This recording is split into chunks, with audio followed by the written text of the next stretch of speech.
Hello and welcome back to part 7 of a 10-part series GNAT-TV and other community access centers across the Vermont Access Network are hosting in partnership with the Vermont Council on Rural Development, the Barre Times Argus, and Rutland Herald newspapers. I'm Andrew McKeever, the news director at GNAT-TV's News Project, and it's a pleasure to have you with us today. This 10-part series is about the ideas for the future of Vermont and looks at what are some of the big questions that are facing the state as we emerge out of the pandemic and into whatever lies ahead. What are some of the big issues facing the state in the coming years, and how will we go about tackling them?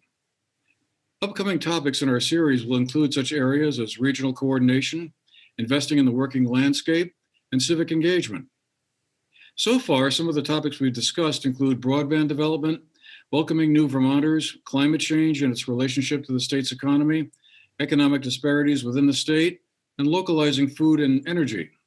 If you've missed one of them, or want to get caught up on some of the previous discussions we've had, you can visit the website futureofvermont.org/explore, and you can find not only the previous telecasts, but also the written opinion pieces that have been published in the Herald and the Times Argus, and also the podcast versions of some of our shows in case you'd just rather listen. Today, our topic is about building business and economic vitality in the state. Specifically, the 7th proposition reads, Vermont must strengthen business vitality by advancing entrepreneurship, investment, workforce, and rural innovation. With us today to discuss this point are Jon Copans, who's the program director of the Vermont Council on Rural Development. Monique Priestley is the founder and executive director of the Space on Main, a co-working and makerspace in Bradford, Vermont. Matt Dunne is the founder and executive director of the Center on Rural Innovation based in Hartland, Vermont. And Sam Hooper is the owner of the Vermont Glove Company, which is based up in Randolph, Vermont. So welcome everyone. Great to have you all with us today. Thanks, Andrew. Great to be here. And thank you all for making the time for this discussion as well. In a moment, I'd like to invite Matt and Monique and Sam to describe the work their organizations are doing with regard to entrepreneurship and rural innovation and workforce development and so forth. But first, Jon, I was wondering if you could perhaps get us started a little and summarize what this proposition involves and perhaps a background or an overview of how the Council on Rural Development developed these propositions. Thank you so much, Andrew. Really appreciate you hosting these conversations and the whole team at GNAT and Monique, Matt, and Sam. It's really great to have you as part of this conversation today as well. You know, the Council on Rural Development we are a convener organization, a facilitator. We have hosted well over 100 conversations in communities or processes in communities around the state of Vermont. And in that work, what we see is an opportunity and a need to develop more of a statewide vision for our future. The question that we frame, and this is with a nod to the Vermont Community Foundation that helped frame up this question, is what do Vermonters need to do in the next 3 years to be successful over the next generation? And so what we've done over this spring and last fall and winter is really talk to Vermonters. We've engaged 700 Vermonters in interviews, whether in a group setting or one-on-one. We've well over 1,000 Vermonters have filled out surveys. We hosted recovery visits as part of COVID response statewide in all 14 counties. And so the 10 propositions that make up sort of what we are talking about and proposing really come from Vermonters, from that perspective, from our deep public engagement in communities around the state of Vermont. And the purpose of this conversation is really to sort of think specifically about this question of economic development, entrepreneurship. How do we grow that ecosystem of small and medium and big businesses and business success here in Vermont? And honestly, I think I'll be mostly on the sideline. I'm really looking forward to listening in as this team hashes about on the topic today. So thanks, Andrew. Really appreciate, again, you hosting this conversation for us. Well, thank you, John. Now I guess we'll invite the rest of our panel here to tell us a little bit about their respective organizations. Matt Dunne, why don't we start with you? Tell us a little bit about the Center on Rural Innovation. What is your mission and game plan? Sure. So the Center on Rural Innovation is an action tank that's focused on building digital economy jobs in rural places. Nationally, the Great Recession caused a divergence in the economies of rural and urban places, driven largely by automation, globalization, and the decline of entrepreneurship in rural America that had been falling for the 30 years prior to the Great Recession. So without the farm team of new companies to come in when the recession hit, and with the types of jobs that were being created being ones that were being created in urban areas, mostly the products of automation, so robotics and computer software and the like, and those jobs that they were automating being removed in rural, you just had this massive divide.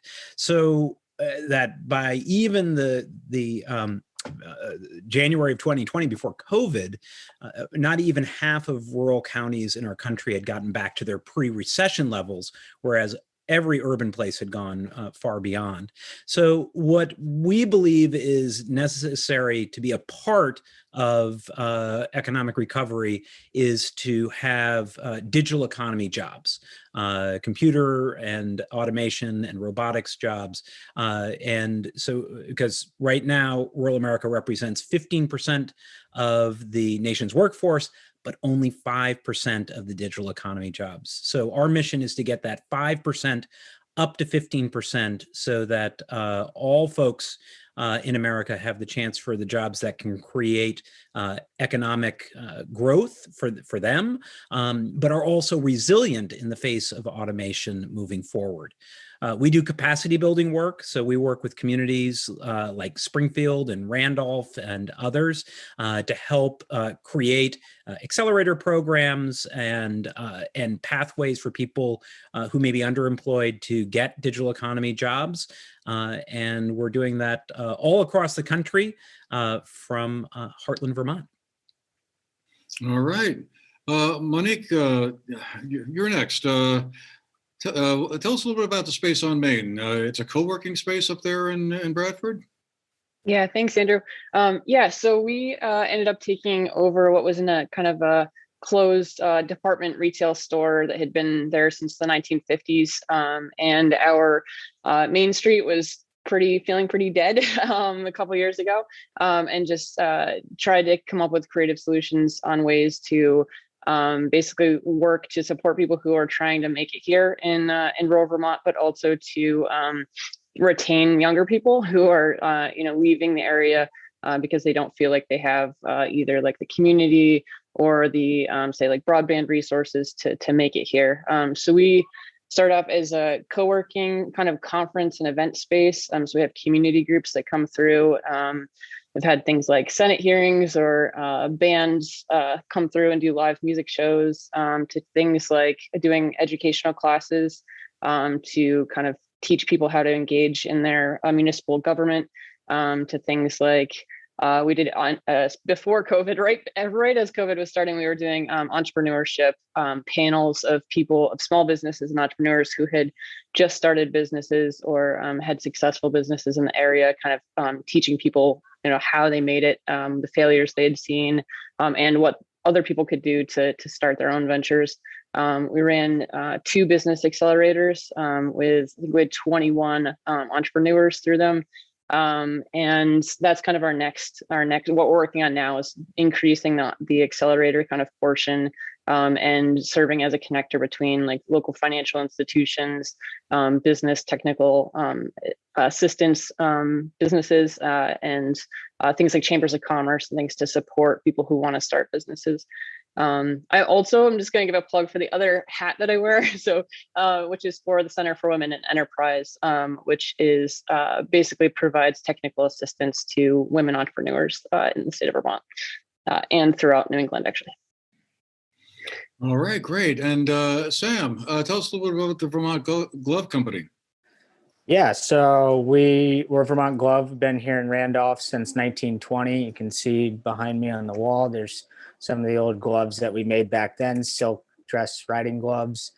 European market had a pretty good stronghold on that. We quickly transitioned to making utility gloves for the trade sector during the Electrify America FDR program. And we've been making gloves for power line workers ever since. And I took over ownership of the business about 3 years ago, formerly known as Green Mountain Glove. And we've been leveraging our position in the trade sector to be a consumer-facing brand with meaningful values, creating good paying jobs here in Randolph, and trying to, have a positive impact on our community and use our business as a platform to speak out against the things we believe in. And been doing pretty well so far. So if you want to check out our gloves, Green Mountain or VermontGlove.com, and that'll be my plug for the day. All right. Well, I will have to check them out. Got a lot of yard work to do. Anyway, I thought perhaps we could start by kind of looking at this proposition and unpacking it a little bit here. Starts off talking about entrepreneurship. And I guess I was just wondering if I could ask each of you to, sort of talk a little bit about what you think is involved in the notion of entrepreneurship. Are there some certain keys or certain critical elements that lead to successful entrepreneurial activity?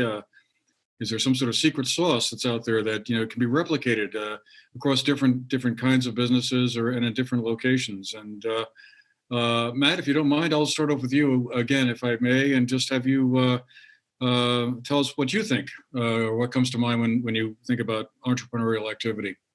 Sure. So Monique and I actually have something in common. We help entrepreneurs, but we also started our own enterprises, and I think we come to this with both of those views, which is interesting. And Sam reinvented a company, which is sometimes harder than starting something from scratch. And they're all sort of notions of that sense. I mean, an entrepreneur has to be, incredibly focused on solving some kind of problem, right? There is, at the end of the day, it may be a market problem. It may be something that people really want, but isn't available in a local market. And then to be able to figure out all of the pieces that have to come around to be able to make that happen. And while we'd like to think that it all works the way that they tell you it does in business school, where it happens in the exact order that you plan and when things want to happen, life just isn't like that. And in fact, you have to be really nimble and have a very open aperture to know, all right, here is the opportunity over here. I know that was supposed to be step 6, but if we can get that step 6 going now, then we can do 3 through 5, because otherwise it's not going to happen. And your job as an entrepreneur is to really set that focus, and then bring in other collaborators to help you get to that place, whether they're working for you or they're working alongside you, they're funding you to be able to go after it.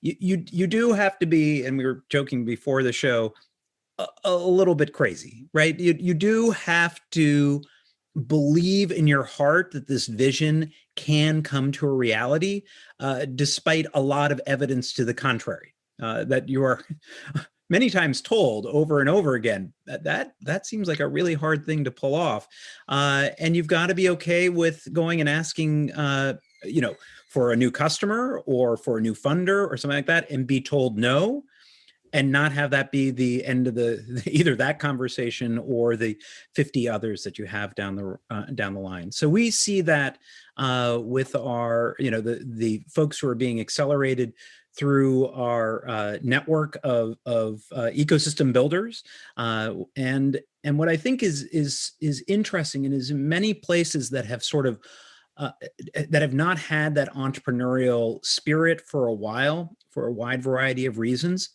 it's sometimes hard to make them feel comfortable with that risk, to feel comfortable with knowing, all right, this may not work out the way that I'm planning, but I'm going to take that leap and I'm going to run at it.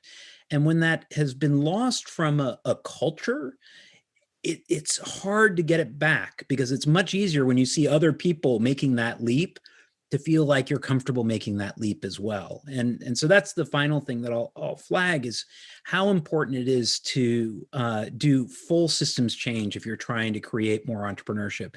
You need to be doing what Monique's doing, which is bringing entrepreneurs who have gone and done that crazy thing and been successful to tell their story and not to gloss it all over, to have folks like Sam, who's getting out there with his company and sharing the values that they're bringing as a company, to say, just because you are running an enterprise doesn't mean you have to abandon your values. In fact, it can lift up the values that you and the folks that work for you are wanting to bring out there. And it's a very hard thing to articulate, but it just is so important that you work on that culture of risk taking, that sense that you can go out there and try it, and that grit, which I think we have in Vermont naturally, to just keep on after it until you figure out a way to make it work and fit. Okay. Well, before I move on, Monique, Sam, did you wish to comment in any way on that as well, or build upon anything that Matt said? Yeah, I just wanted to add, so yes to everything I said, absolutely. And then just a few just things like, access to capital, which I think is something that we could really work on here in Vermont and everywhere. But that's definitely something. So actually so if somebody has an idea, giving them the resources and the money to actually be able to make that come to life, I think is a big thing that we all need to work on. And then just also providing the spaces like Matt was talking about ecosystems for the entrepreneurship. So providing spaces like the Black River Innovation Campus and Vermont Center for Emerging Technologies and the Space on Main, and just any number of organizations that are working to bring a number of people together, like Matt said, so people can see, what the other people are going through. So they have people who they can bounce, like, I'm really struggling with this thing, or I just had my first sale, or, celebrate successes, but also be able to talk through, the hard things, the wall that they keep banging their head against over and over and over again, and just providing some kind of support system for people, and technical assistance. I think we have a lot of technical assistance providers, Center for Women in Enterprise, the Small Business Development Centers, Mercy Connections, all kinds of technical assistance. But I think there's often a gap between those technical assistance providers. They're often centered in kind of more populated areas, or they're underfunded, or they're understaffed. They might have like one person or two people who are supposed to be handling the whole state of Vermont, or their whole county. And I think in a lot of ways we have an opportunity to expand, to network between those organizations better, so that we're actually able to reach the people who are at the end of the dirt road in the middle of nowhere, who actually has a brilliant idea, working in their shop or the garage or something. Yeah, I would agree with all of that. And just a couple things, Matt, you nailed a couple things there with grit for sure. I think that's the number one most important thing for a successful entrepreneur. Definitely agree with access to capital, but like we were talking about just a minute ago with Matt was saying, figuring out solving a problem or bringing something to market that is going to create progress or has opportunity and value. If you have a good idea and you have a well thought out business plan, access to capital shouldn't discourage you, and I agree with Monique that we need to make it more accessible, but you're going to be told no a million times, and you're going to have the grit to, pick yourself up. And the culture of entrepreneurship is important, to make it seem as though if you do fail, you're going to be, it's okay to fail once, you're going to get back up, you're going to try again, and I think that the idea of failure is really daunting for young entrepreneurs. And of course, I've been very privileged in my life, having grown up in an entrepreneurial family and seeing what that looks like. And so I have the ability to think big and accept risk and take on debt, and because I'm not afraid of those things. But I agree, fostering a culture where it's okay to, take these risks. But the main thing, I guess, is like, be diligent about doing the things that aren't fun to do.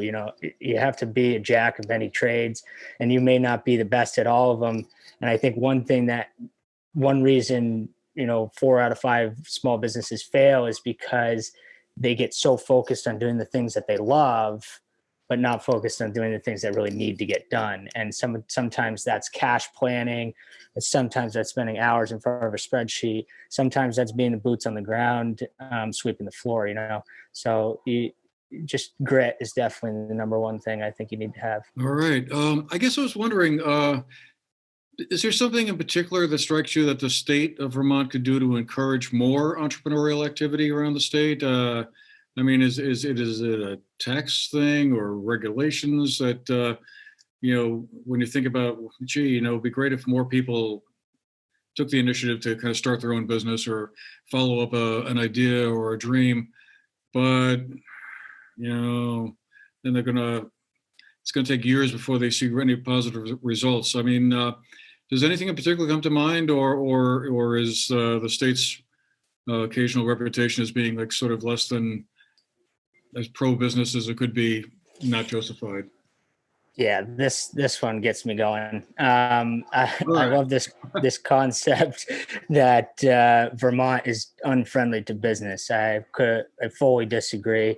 You hear some business owners threaten to want to go to New Hampshire. I'm like, okay, great, go.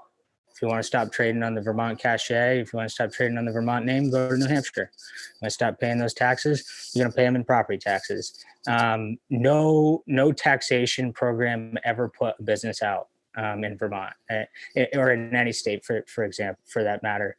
If you're letting that be the demise of your business, then there's a million and one other things that need to be corrected first. So I think there are things that Vermont can do on the state level to inspire and open up more doors, but by no means is the business community being choked out by the state of Vermont in terms of public policy. Matt, Monique, would you care to jump in on that one? Look, Sam said that in plainer English than I ever would, but I'm on the same place, and particularly for entrepreneurship, right? Entrepreneurs are not worried about their marginal tax rate. They're worried about getting their idea to market or getting customers to be able to come into their space. They are focused really like a laser on getting that done. And, maybe when it's hugely successful and everything else, they start to look at those kinds of things. But that's not, if we're trying to actually build from the ground up new companies that have a connection to Vermont to begin with, rather than what has been traditional economic development, which is we call it whale hunting, going out and trying to harpoon some big corporation to show up with a corporate campus, which, by the way, isn't shown to be a great use of dollars, because if they were going to be willing to take the lowest bidder before, they'll take the lowest bidder later. So there is so much more power in actually building up the kinds of companies that can be successful, that are rooted here, feeling okay if they have an exit, right? Exits happen. That's fine. That's actually successful, as long as you're creating the avenues for people to then, who are, Vermonters who started it, to then reinvest and to be a part of that virtuous, that virtuous capital cycle that can happen. It's what Silicon Valley was really known for.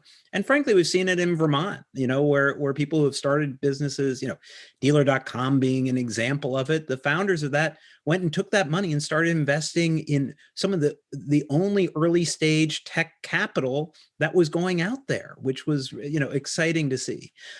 So anyway, there's, I think the things that I think the state of Vermont can do is really follow the lead of the Vermont Community Foundation and the work that Dave Bradbury and Monique have been pioneering, which is to think about how do you create those cultural shifts that we talked about before, but also nodes. places and spaces where people can come together to see someone else who's trying it, who can commiserate, who can share ideas, who can bring folks with capacity who want to invest in Vermont over to actually understanding where there are companies that they can invest in and feel great about what they're investing in, and can actually bring their own expertise to come along with that investment. So the kinds of things that Dan Smith and his team have been investing in recently has been helping to support those vessels, the things like the Space on Main, VSET, BRIC, other kinds of entities being able to provide higher risk loans that a bank wouldn't provide to either a startup or to an enterprise that's trying to redevelop a downtown space to make that happen. And something that I don't think a lot of people know about is that the Vermont Community Foundation is leading the nation in actually taking some of their capital, some of their endowment money, and actually investing in Vermont companies. Because they said if we're not doing that side of the ledger, we're not going to have the same impact. Places like Mamava that have done incredibly well, creating jobs both in Burlington and in Springfield, Vermont. And I think the way that the state could get involved in that is by using resources like the significant amount of ARPA money that has come down from the feds to invest in those kinds of long-term capacity supporting entities to make sure that the jobs aren't just being created in frankly, Burlington and Chittenden County and a little bit of Waterbury and Montpelier, but that it's actually distributed across the state so that we can have a healthy distributed economy all the way across. Final thing is that the state a number of years ago provided some subsidy and backstops to encourage higher risk capital, different from VITA, but higher risk capital for a seed fund in the state, and that really was valuable and could do a lot more. That's happening in other states where they're not the only source of capital that's coming in, but they're able to create a piece of it that is comfortable with knowing that only 1 out of 10 of those companies are going to become a scalable company. And that's okay. And we can actually come into the investor community, provide some state benefit for folks putting that kind of money into a pool that's a higher risk pool, to be able to allow for Sam Hooper to pivot an older company, or the companies that are coming through Monique's space to be able to have access to that first $50,000, that first $75,000 that makes such a difference in their ability to get from here to there. And Monique, before we move on to our next point, anything you wanted to add to what the state might do or could help in some way to promote and scale up more entrepreneurial activity around the state? Yeah, definitely. I'm going to throw salt on a wound a little bit for the state of Vermont, but as far as just speaking to a lack of diversity and for both like women, support for women and BIPOC owners, business owners, and access to capital. So in the United States, in 2016, less than 2% of venture capital went to women-owned businesses, and 1% went to African-American and Latino businesses. And that's the United States, but I wouldn't be surprised if it is very similar in Vermont, if not kind of worse in Vermont. I just know for the Center for Women in Enterprise, we've just seen like women are less likely to take on loans and debt. They're also less likely to apply for money, thinking that there's somebody else out there that needs it more. And I think just encouraging people to actually take advantage of the resources that are there by supporting them, and also just being more strategic with the different, like Matt was saying, different ways that we can fund businesses rather than just the traditional bank loans, which often also comes with some kind of archaic policies that aren't equitable for people, and thinking through like micro lending or like Matt was talking about the seed funding, and just being a little bit more flexible with how people get access to that money. What Monique didn't mention was that women entrepreneurs are also much more successful than male entrepreneurs. Like all the data shows that women entrepreneurs are more successful. So it's particularly galling that the kind of statistics that Monique talks about are the current situation. So, well, let's turn next to the next part of this proposition about workforce development. It's a subject we touched upon a couple of times in some of the previous shows in one way or another. And I guess I just thought I'd ask you all, what are the challenges and opportunities here? I mean, this has been a subject that's been discussed at great length over the past few years. Concerns about if we're training the right mix of workers for the future, population growth. Are there going to be enough workers to take care of all the jobs that will be available? So I guess I'll just go around the room again, if I may, and perhaps Monique, I'll start with you on this one. What do you see as the workforce challenges and opportunities that are facing the state in the coming years?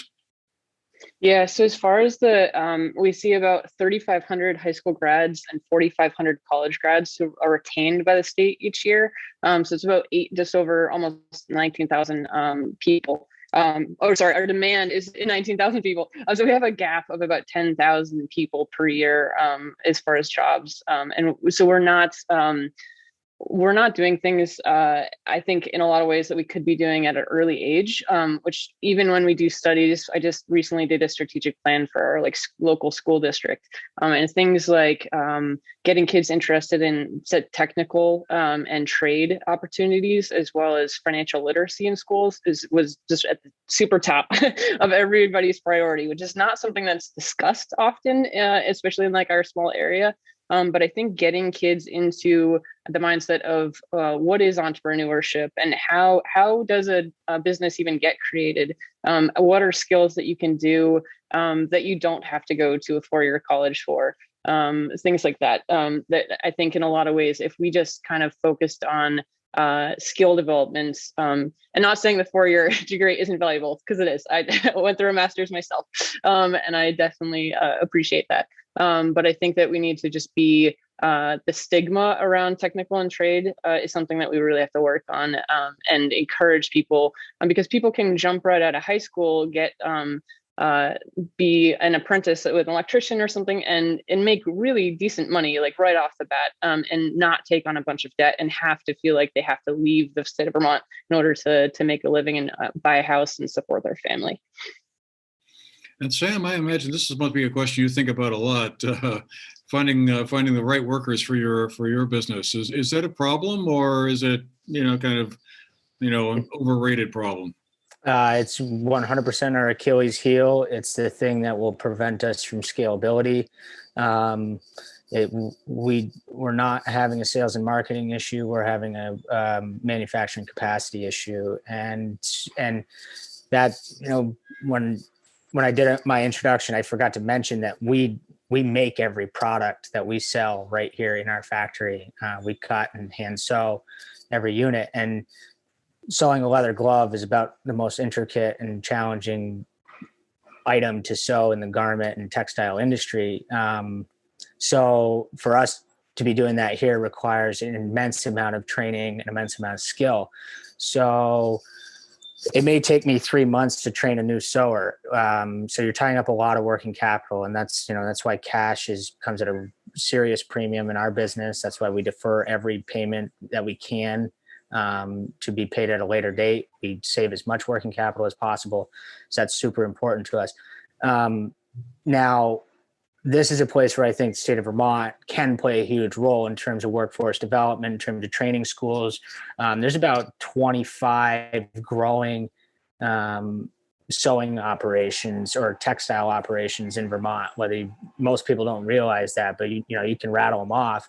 Darn Tough is the big player in the space. A little bit more automation in their industry than in mine, but is still an extremely important sector to our economy here in Vermont, and historically speaking was a massive part of our workforce. So for us to abandon it over the last few decades has been somewhat frustrating for me.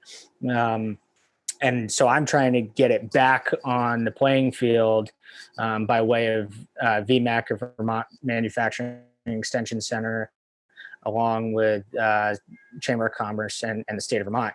And I agreed 100% with Monique about we need to invigorate our tech programs again. We need to destigmatize those. You know, we were talking about 10,000 trade jobs in not so far out here. I mean, I'm trying to up my electrical service right now just so I can bring in a new piece of equipment, but I can't up my electrical service because my electrician can't find another apprentice. So, I mean, it is a real growing pain. And, you know, in terms of people saying you're crazy for taking over Green Mountain Glove and thinking you're going to grow that business, how are you going to find the labor? And, you know, that's where my grit and a little bit of insanity comes in for me to want to do it. But, you know, another place is increasing the minimum wage in Vermont is a big thing. You know, a lot of other business owners make the argument that if the company down the street from us is paying 15 or the minimum wage is that at the gas station, then I got to pay X amount more. It's like, well, you're going to have to pay X amount more just to retain your employees in general. I mean, this stuff is happening. Like, we're talking about an economy that's grown like this since 1980, and wages haven't kept up with it. The cost of living in Vermont is, you know, subsistence is around $30,000 a year. If you're not paying $15 an hour, your employee can't live here. So how long do you really plan on keeping them? So, you know, we start employees at 15 here. Yes, if the state, you know, we're a big believer, we need more people in the state of Vermont. So one good way to do that, to attract young people to come back to the state of Vermont, is make it clear and cut, you know, as easy as they can see from afar out. They can say, I can move to Vermont and whatever job I get, I can pay to cover my cost of living. Right now, they can't say that, so they don't come. I'll let Matt take it from there. All right. Actually, Matt, could I jump in? Oh, I'm sorry. Sure. Cool. Yeah. So just going off what Sam said, just to throw a number at it, because the Vermont Futures Project just did a series of focus groups with young professionals around the state of Vermont. And what they came up with a number for a cost of living for a family of 3 in Vermont is $5,555 a month. And people make $5,480 per month, leaving them $75 to cover healthcare, their phone, their internet bill, which is going to be required for anybody living here. So it doesn't make sense, like Sam said, as far as being able to actually afford living here right now. It's not. All right, Matt, over to you. Well, so anyway, I would want to be on this group panel any day now, because I just think it's a group of folks who are coming at this from slightly different places, but just coalescing around a concept. We do need more people in the state. You know, some of us have been saying that for a while, and we can. A lot of it's about making sure that there is investment in downtowns and in the kinds of redevelopment that doesn't have to compromise the magnificence of Vermont. But people are super fired up to come back if they knew they had a job that could pay and be aspirational, as Sam said, and that they could live in one of our cool downtowns, right? Have a sweet apartment in downtown Randolph or downtown Springfield. And so in some ways, the housing discussion in the state right now is all about addressing the low-income housing and homelessness, and it has to happen. But that doesn't mean we can't chew gum and walk at the same time and provide the resources to invest in our downtown for folks who are, early professionals or are coming back or whatever, to be a part of a growing state, and not just trying to shoehorn more people into Burlington, right? To actually do it across the state. There's so much capacity to create that vibrancy. And it also will allow for people to feel a little bit less risky in taking on perhaps that entrepreneurial thing. I'm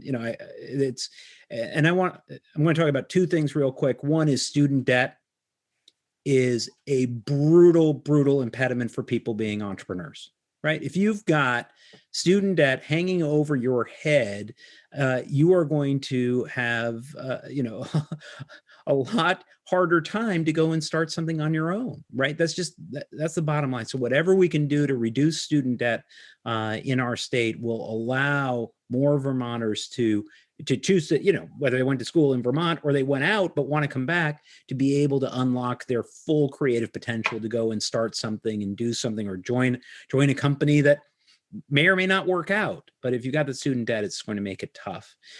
The other thing I want to just talk about is the different kind of entrepreneurs that are out there. We're investing in a company that's not in Vermont, but it's we have a seed fund at the Center on Rural Innovation to invest in early stage companies that are technology based and can scale, nationally or globally. And this one company called Shift Auto was someone who, trained as a mechanic and worked in the auto repair business for a while, and said the whole system for scheduling someone to get their car fixed is dumb. It is the stupidest thing he's ever seen, and partnered up with a technologist, and they built a platform to solve it for their one, garage operation. And they said, wait a minute, they could all probably use this, and maybe that's an interesting idea. And they've turned that into a company to go and take the pain and suffering out of scheduling and figuring out your ride and everything else. And there's a lot of upside to touching customers at that early stage when you're making it easier for them. So the pathway for entrepreneurs can come from all kinds of places. It doesn't have to be a fancy degree that gets you there, even in something that's technology based. It's absolutely true for people who can be their own boss and run a small company and do very well in the trades. But for some folks in those trades, that can also translate into something in the technology realm and solve it a lot better than someone who's just thinking about it theoretically because they've gone and done it. And I just want to flag that as so. People who are thinking about entrepreneurship, even technology entrepreneurship, know that that's an option. Final thing, Andrew, I'll just say is that even for everyone going into the workforce, it doesn't matter where they're working, having some level of knowledge of computer science and technology is really critical. That doesn't mean everyone's going to go off and be a software designer or anything else, but as systems get more automated, whether it's on the shop floor or it's the folks at Design Book who are creating, new kinds of aircraft that can in Burlington that can take off vertically and then fly to Burlington, knowing that those basics of technology and coding, so what's happening inside. It's just, when my dad insisted that I learn how an engine worked, right? It wasn't because he had any faith that I could become a mechanic, and that's true. You don't want me fixing any of your cars, but just having that general understanding of how that works helped in all kinds of other things. And it's the basics now. And the state of Vermont can do a lot more to make sure that that's, in every curriculum that every child is getting.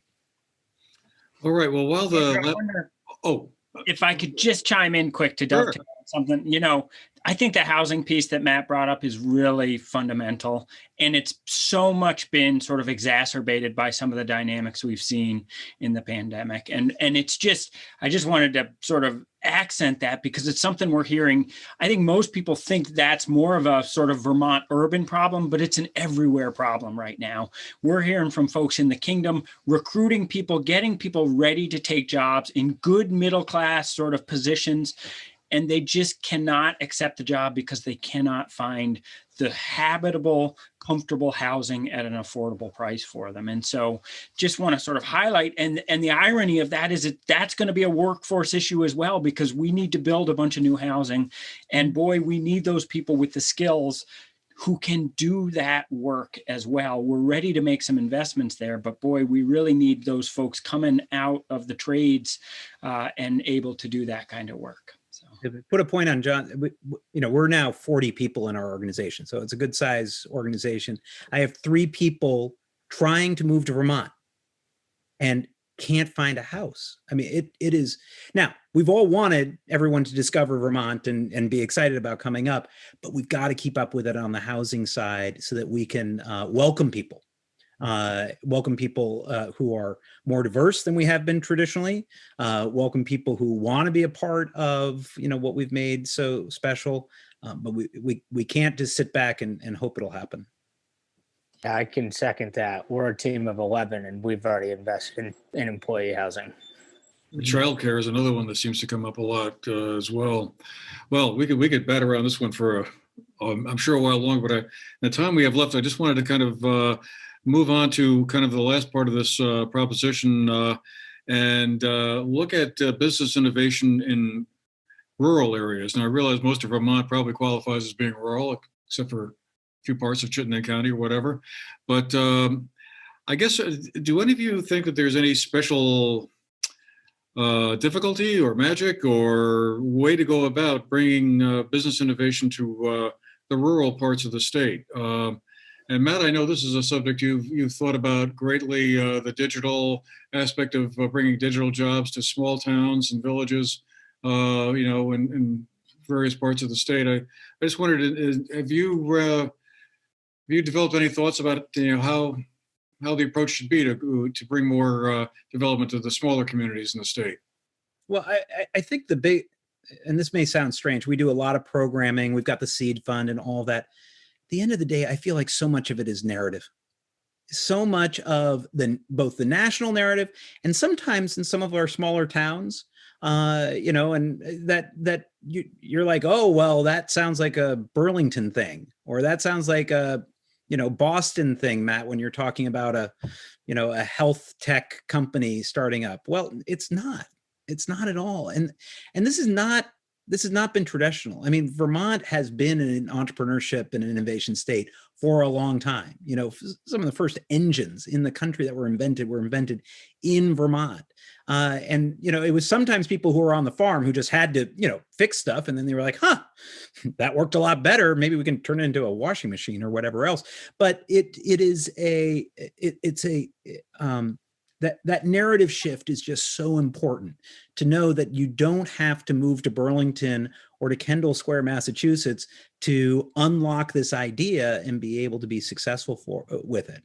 And in places like Springfield, that was the heart of innovation, right? It was on Hitler's bomb list because the intellectual property coming out of the machine tool there was so important that it was seen as a threat to the Axis. So we've just got to get back to those roots where we know that every corner of Vermont has people who are ready to unlock that potential.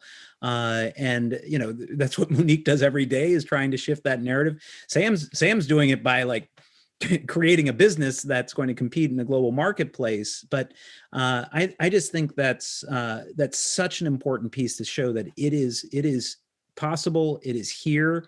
And then create the structures to unlock it. All right, Monique, would you like to build on that? Yeah, I totally agree with Matt. I think it's time that we stop talking about all the things that we're lacking and we're not doing, the things that we could do if we spent some time on them, like broadband and housing and childcare and all that kind of stuff. And I think going back to the very first things that we were saying, Vermonters just kind of inherently have an aspect of an amount of grit to them, and they're innovative because they have to be, because in order to make it here.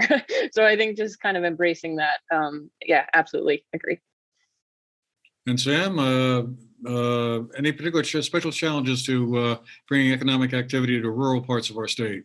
I think rural parts of the state are in a great position right now to spring load off of this pandemic.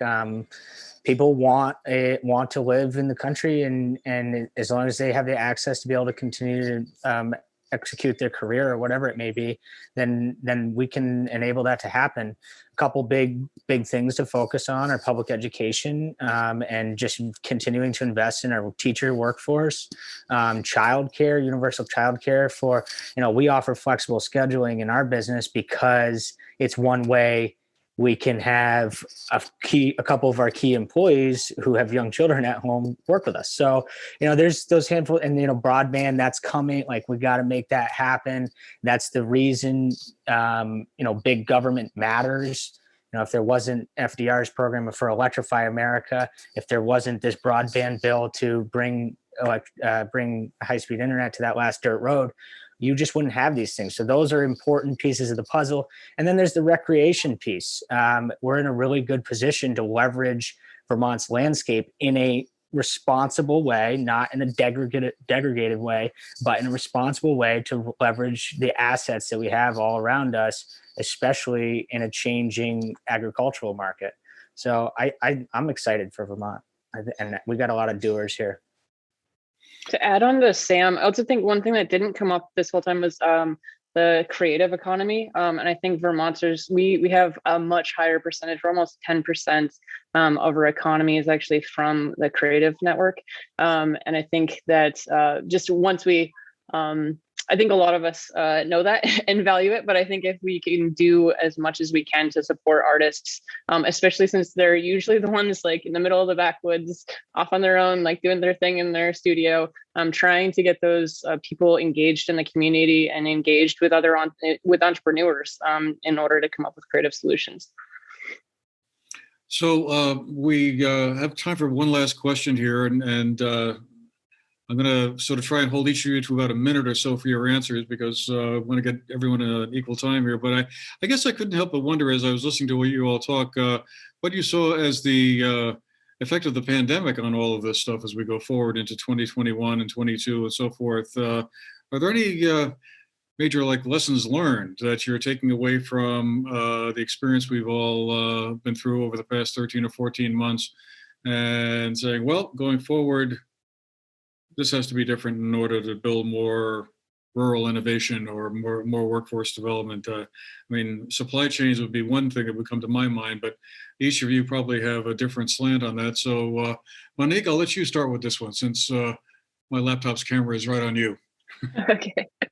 Yeah, thanks, Andrew. I think for me, it's been right when the pandemic started to happen, Vermont Council Rural Development stood up this effort to basically support communities and community leaders who are trying to figure out what to do, what emergency systems were needed, how to get food to people, how to support people in their homes. And I think that's just like Sam was saying, to a certain extent, big government is needed. And I think in a lot of ways this year showed me that there are lots of people who don't feel like they can get engaged politically and even in municipal governments. But that relationship has to exist in order for us to actually be able to do things like housing and childcare and broadband. And I think in ways that, as much as we can, create connections for just the average person to feel like they actually have some agency over the town that they live in, whether they're somebody who's been here for 7 generations or they're somebody who just barely moved here, and they want to get involved and they want to, they have a passion for their town actually thriving. I think that we just need to do a better job actually feeling like everybody's part of a bigger thing in order to move Vermont forward. All right, Sam, we'll go to you next. Yeah, sure. So I'm glad you brought up the supply chain piece, investing in a more secure supply chain and not being so dependent on other places in the world. It would be very, very strategic, just in hindsight with this pandemic. With that said, vertically integrated manufacturing and businesses for your employees, and as well as, being able to make a pivot, like the state of Vermont needed a lot of face masks about this time last year. So we re-dyed and tooled and we made 56,000 face masks. So that's the power of vertically integrated businesses. And then the last thing, I guess, is community really matters. The people who create our communities definitely make life a lot better for everybody. So, just kind of making sure we don't take that for granted, I think, in the future is important.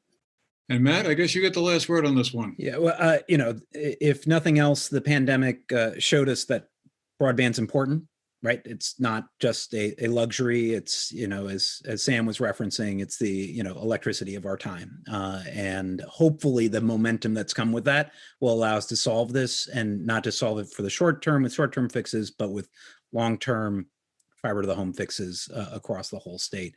The other part is that, I share Sam's optimism, right? There is a new view about where people can work and where people can start companies that solve big problems. And that, I don't know how long that's going to last. It's here right now. where investors and people who are looking to move their job someplace or hire someone someplace else are actually thinking about it differently. They're not, caught in everyone's got to be in 25 zip codes, right, in order to be investable or to be hireable. And so we have a window of opportunity to really seize that and to say yes.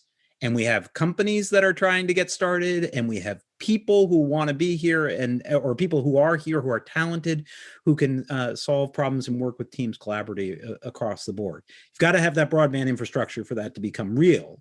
But because Vermont was actually ahead of the curve in doing that in really creative kinds of ways, we're better positioned. We're also better positioned to use the ARPA money to actually solve this problem. But we've just got to go and do it and be really, really, in some ways, loud about it. But we are here. We're ready to be at the front edge. The pandemic has been awful on a variety of levels, and the people who've been on the front lines, thank God and hats off. And back to Sam's comment about community, because those are the folks who got us through the bad part of it. But the positive sides are real, particularly for a state like Vermont. And it's just up to us now to seize that moment.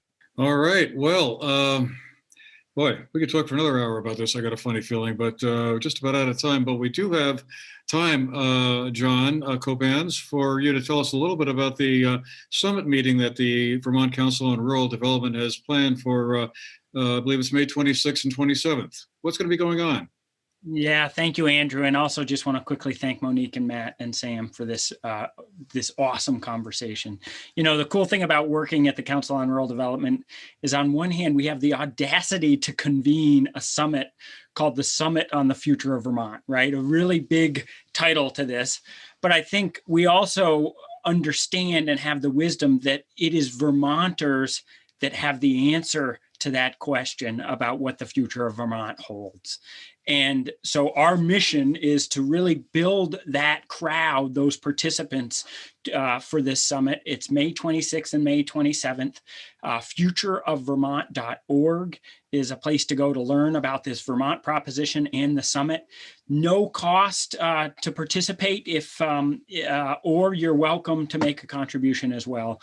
This conversation to me highlights so well, like the ecosystem of, you can't talk about entrepreneurship without talking about childcare, without talking about housing, without talking about workforce.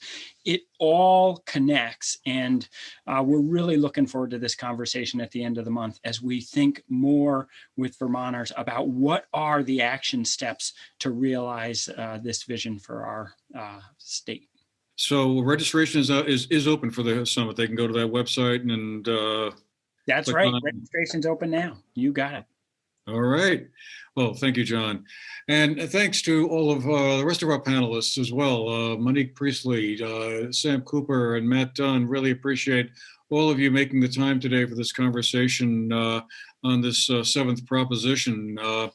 And next week, we'll be talking about the eighth proposition, which is that Vermont must reform regional coordination and governance and advance efficiency and foresight in state planning. That sounds like that should be interesting. We'll certainly look forward to that one.